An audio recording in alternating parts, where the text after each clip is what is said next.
peace, and love, and welcome to Soul Care Sessions. I am your host, Satta Jallah, and this is the first episode of Soul Care Session. I am so excited. I have for a long time been wanting to create some type of audio podcast around a lot of the things that I talk about on my social media platform, particularly my TikTok platform. Because if anyone that follows me on TikTok, and you can, if you're not already following me, you can follow me on at mind_body by Satta J, and you can get to check out all the different things that I talk about on TikTok. But for the most part, I started this show again is to further build community with people who are looking for a different way, right? And what does that really mean?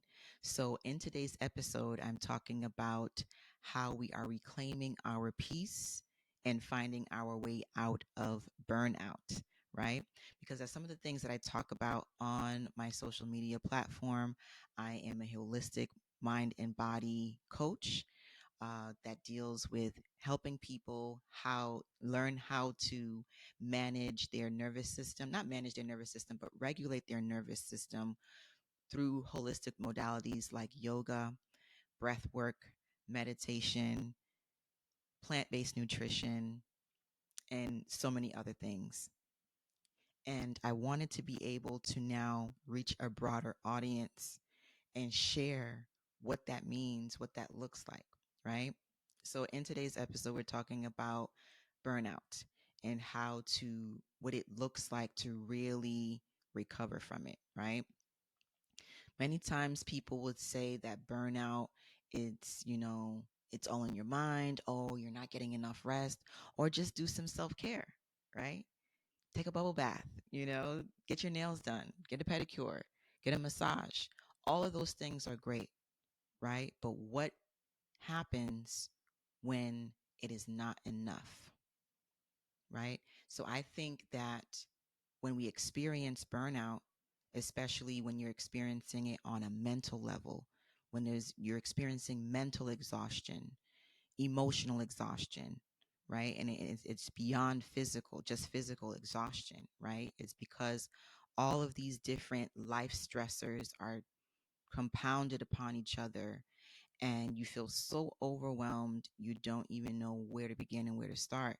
So sometimes taking a day off or vacation, is not enough. And you're asking yourself, why is it not enough?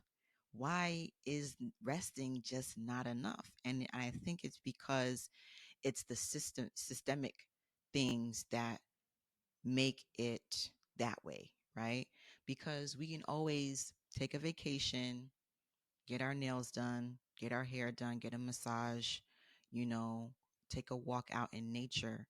But if we still have to come back to a system that teaches us working ourselves to the bone is normal, or if we find ourselves having to come back to a system that we know we're getting abused at our jobs via microaggressions or um, office politics, right?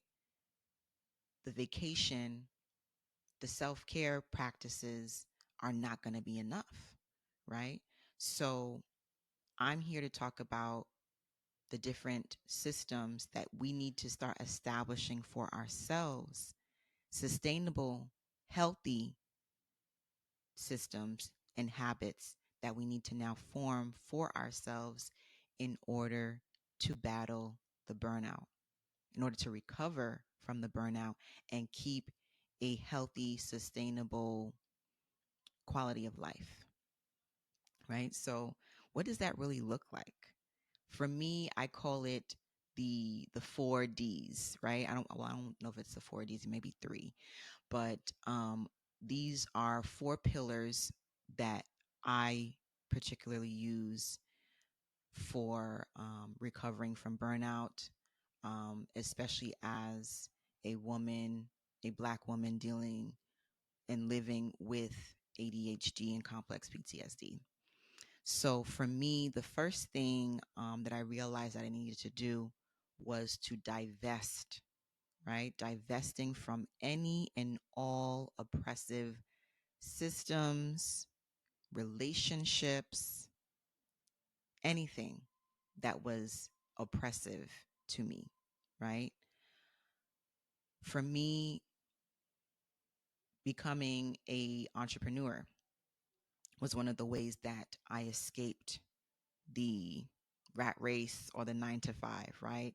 The microaggressions that I was experiencing in my corporate jobs.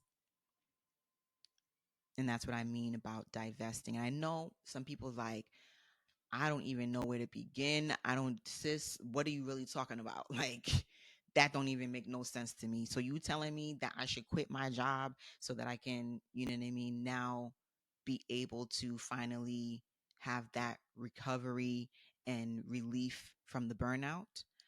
I'm not telling you to quit your job tomorrow, but I am telling you to consider to begin to create an exit strategy for yourself, right?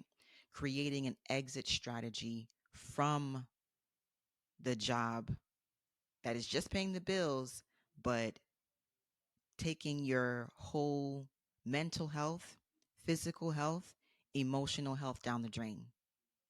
Because I'm telling you, if you are experiencing one or all three of those things and you are just staying in that position because it pays the bills, it's not worth it at the end of the day. Is your mental health really worth it? Is your emotional health really worth it? Like, sis, I don't know what to do. Like, what else where do I go? And I get it. I get it. I understand. That's why I say it's about building an exit strategy, not putting in your 2 weeks without no plan and without a pivot to move to the next thing, right? And you still have to now figure out how to continue to sustain yourself, right? And that's very real, especially if you have family who depends on you for support. If you are caretaking, an elderly family member, all of those things you have to take into consideration. All of those things you have to factor in, right? So building an exit strategy. And in the next episode, I'm going to do a part 2 to this episode. In part 2, we're going to get into the nitty gritty of it. But in this first episode, we're just going to talk about the things to now start to consider when creating a new system to help you in your burnout recovery. The second thing is to de-shame, right? And what do I mean by de-shaming? De-shaming, what I mean by de-shaming is many times in society we have these social uh, expectancies, right? We have been conditioned and indoctrinated to believe that at a certain age, I'm supposed to have XYZ. At a certain age, I'm supposed to be married, children, house with the white picket fence, right? At this certain age, I am supposed to retire and, you know what I mean, live happily ever after sipping Mai Tais in Hawaii. If you planned right? If you did good financial planning, right? Because we all know, we see some of our parents and some of our older family members, retirement doesn't look like that for them, right? So what I mean by de-shaming is being comfortable and being happy with where you are and with who you are, regardless of those societal benchmarks, those imaginary societal benchmarks that are set, right? Because does it really matter? If, again, back to the emotional, mental, and physical health, if those three things are going down the tubes, right? Because sometimes we'll stay, in toxic relationships, toxic jobs, just to keep face, right? just to make it look like we got it going on, just to make it look like we got it all figured out and our life is peaches and cream. Meanwhile, we are dying every day slowly inside because of it. And some of the things, some of the thoughts that run in our mind is, well, what would so and so think if, you know what I mean, I, my Jaguar got repossessed? What would so and so think if, you know I had to downsize and move out of my deluxe apartment in the sky to, a townhouse or something lesser than that? Or what would so and so think if I had to trade in, my luxury car and downsize into something that was more affordable for me, more sustainable? And sometimes that's where it lies, right? We have been taught to buy in to a particular dream that was never really our dream to begin with. We just were told that was the dream. But what is your dream? What if your dream does not align with the one that was said that was supposed to be it, right? Oh, I have to go to this prestigious college and get the great job. And then when we get to the great job, we find that, we're being abused with all these microaggressions, right? Or sometimes the degree that we got, paying those student loans back, right? To only now not get hired because we're either too qualified or highly educated, you know, or the job is not even paying enough to help us repay those loans, right? So you see how we get caught into all of these societal benchmarks and imaginary pressures that were never even ours to begin with, right? So when are you going to decide to let those things go and start living for yourself? Start living within your means, with what you can afford and what feels good to you. And when I say what feels good to you, it doesn't always feel good working 60, 70 hours just to maintain and uphold a facade of a lifestyle, right? Where we could easily downsize so that we felt emotionally, mentally, and physically sustained for ourselves. And I mean, doing this, all of this stuff that I'm talking about is not an easy feat. You're going to lose some friends. People going to be looking at you strange and looking at you funny, even your family, right? And I know around times like this, it gets difficult because the holidays are right around the corner, right? We're afraid of those uncomfortable conversations at the dinner table, at the Thanksgiving dinner table, right? Oh, I thought you was working at so and so. Oh, what happened to your car? And what happened to that is none of your concern. This is my life.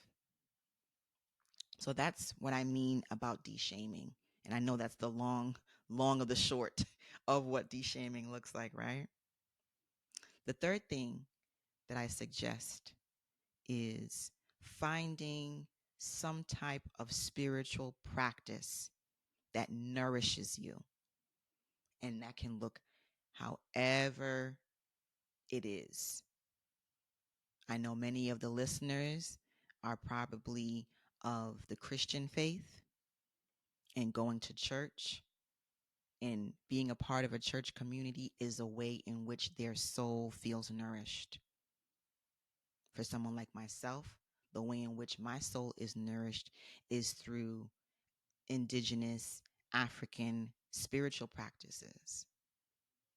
For some others, that looks like Islam, the practices of Islam. Whatever that is for you, tapping into that, using that, allowing that to nourish your soul, where your soul feels nourished, right? The fourth thing that I would suggest is surrounding yourself with people who love you for who you are and not what you have. Your real, true, blue soul tribe.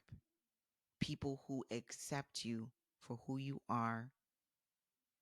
They feel like a kindred soul of some sort, right? Not people who will scoff and laugh at your dreams, you know? Not people who will be like, girl, you crazy. You leaving $150,000 a year job to do what? To do scrapbooking? To open an Etsy shop? What you mean? You want people that will champion you, celebrate you, encourage you, not backbite and talk about you or make you feel like you're crazy or stupid for wanting to pursue your passion and for fulfilling your true purpose in this life. Because many of us, it was never our true purpose to work a corporate job for 30 plus years of our lives to retire and barely sustain ourselves in retirement, right? So those are the four things: divesting from oppressive relationships and systems, or at least beginning to create an exit strategy from those things, and setting boundaries around ourselves to, you know, keep those people at bay, de-shaming our lives, living for ourselves, and living within our means. The third thing is finding a soul nourishing spiritual practice. And the fourth thing is connecting with your soul tribe. Those are the four ways that you can now begin to build a sustainable, healthy lifestyle to truly be able to recover from burnout.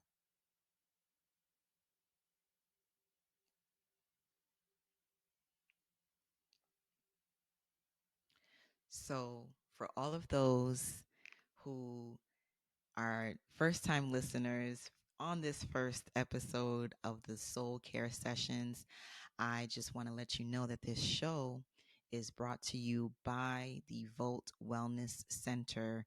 It is the holistic center in which I'm partnered with, and that I do a lot of coaching. I offer a lot of coaching services.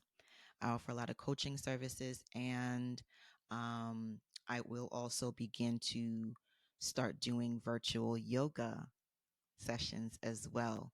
And in a typical virtual yoga session, you'll learn more about breath work. You'll learn more about um, mind and body connection through some of the movement, the somatic yoga movement that I will guide you through. Um, so if you are interested in learning more about the different coaching sessions and the biofeedback screenings that we do at the Vault, you can log on to www.thevolghttwellnesscenter.com, and you can find all of the different practitioners that we have and all of the different services that we offer at the Volt Wellness Center. So before we close out, I don't feel it would be right and correct of me as a yoga teacher that I am, and mind and body coach that I am, to leave you without giving you some tips, giving you some ways in which you can easily begin to regulate your nervous system, because that's a huge part of burnout recovery and sustaining yourself. so that you can prevent burnout, right? So I want to talk about the breath because we take the breath for granted so much.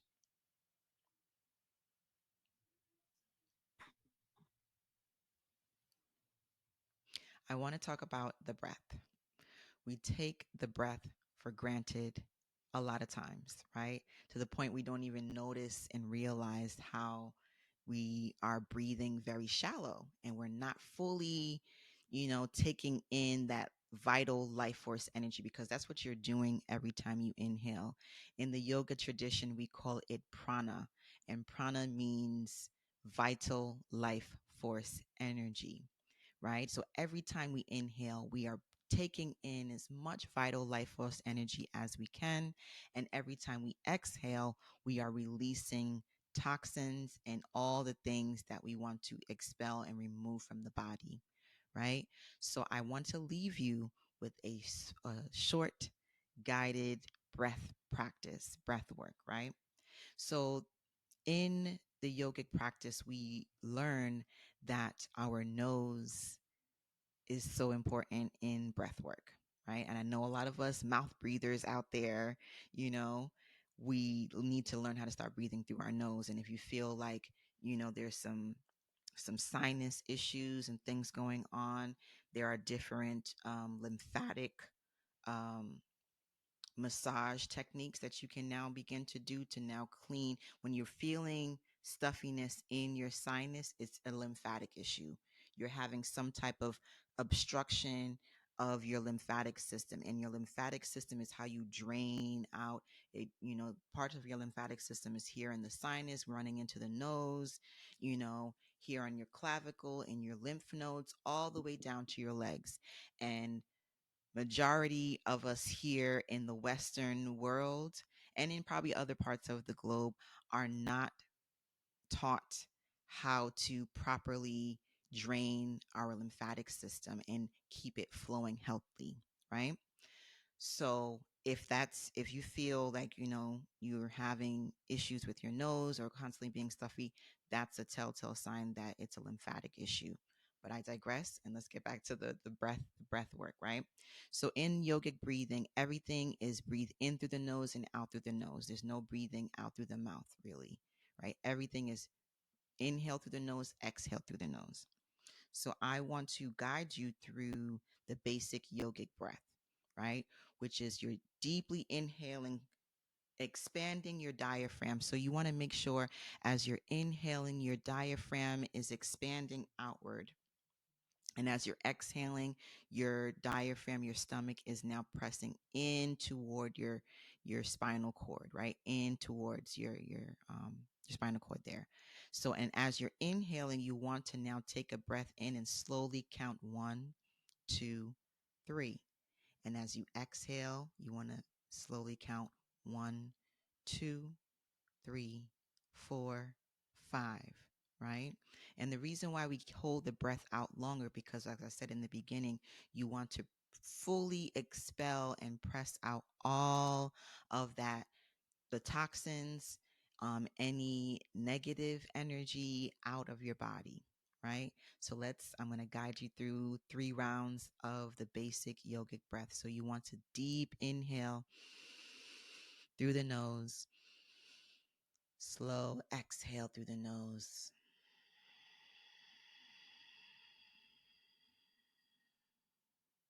Deep inhale, counting 1, 2, 3.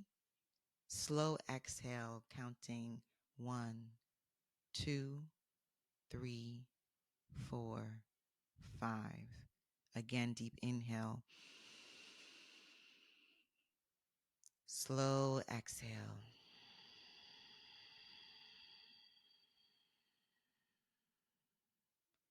Again, deep inhale. Slow exhale. Good. Wonderful. And I want to leave you with a positive mantra for yourself.